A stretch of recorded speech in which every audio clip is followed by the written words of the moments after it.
President Buhari, welcome back to the program. Thank you. Mr. President, you have asked the United States to help you in the fight against Boko Haram. What exactly did you ask in this regard? What do you need, and what answer did the President Obama give you? United States leaders of the G7 promised to do what they can to help Nigeria. So we have brought our requirements in terms of training, equipping, and intelligence gathering for Nigeria to be able to fight Boko Haram. And you mentioned the economy and the falling in oil prices over the last many months. How are you going to deal with that? Because that is really what your people want. My people, firstly, I believe they want the security in the country to be stabilized so that normal life, both in the southern part of the country where the militants are still sabotaging oil installations and kidnapping people and demanding ransom, and in the northeast of the country where Boko Haram is still active. This is the main preoccupation of Nigerians now, and is a realistic way of looking at things. Nothing will work until the country is secured. But despite your vows to tackle Boko Haram, there are reports in your own country that there have been at least 400 deaths by that group since you became president. Added to that, Amnesty International reports that your military has totally lost the credibility and trust of the people because of the systematic human rights abuses, the killing of some 8,000 people. How do you expect your military to be able to go against Boko Haram to get the trust of the people, instead of being a platform for Boko Haram's grievances?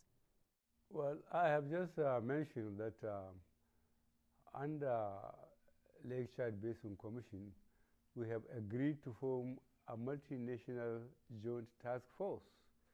So whatever happened before that decision was taken, we have to allow further investigation to verify the question of human rights abuse. And with that, I'm sure you must have known the decision taken by this government, federal government of Nigeria, in changing the military command.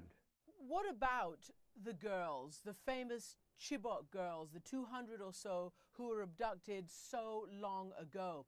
Yet again, there's been a suggestion that the Boko Haram captors may trade them, may seek to trade them for incarcerated inmates who they want to get out.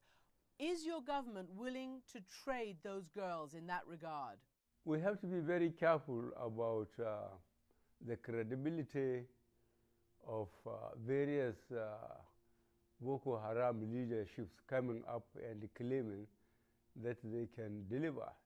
We have to be very careful indeed, and this is why we are taking our time, because we want to bring them safe back to their parents and to their school. So are you in principle against, or would you consider negotiating with Boko Haram if you can verify the credibility of those who approach you?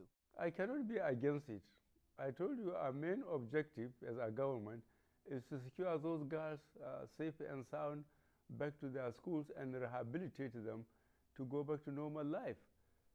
So if we are convinced that the leadership that presented itself can deliver those girls safe and sound, we will be prepared to negotiate what they want. Let me ask you, because look, you came to power on a platform that you would do better than the previous president in all regards: security, corruption, economy, etc. But there have been hundreds of people killed since you've become president. How can you do any better? I think I can be held to my promises for the next 3 3/4 years ahead of me. And I think 12 weeks or so is too early for anybody to pass judgment on my campaign promises. What about your campaign promise to root out corruption? If they turned out that some of the guilty ones were members of your own party or your own associates, would you crack down on them too? I just have to. There isn't going to be any party member or any personality that can escape justice. Mr. President, are you disappointed that President Obama is yet again not going to Nigeria, the biggest and most economically powerful country in Africa? I wouldn't say I was disappointed, but how I wished he will change his mind and go to Nigeria. Did you ask him? Did he say he would? Well, I asked him, I will send a formal invitation. So finally, let me ask you about a previous African leader, a former African leader, the former dictator of Chad, Hissène Habré, who is being tried, or at least they're trying to try him, in Senegal. Do you support that process of trying an accused African leader in Africa rather than at the International Criminal Court? Justice is justice, whether it is done in Africa or elsewhere in the world.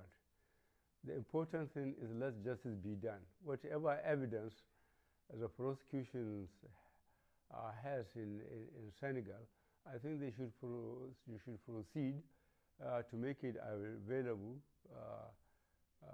to the world and prosecute him according to international law on human rights. So you support that process?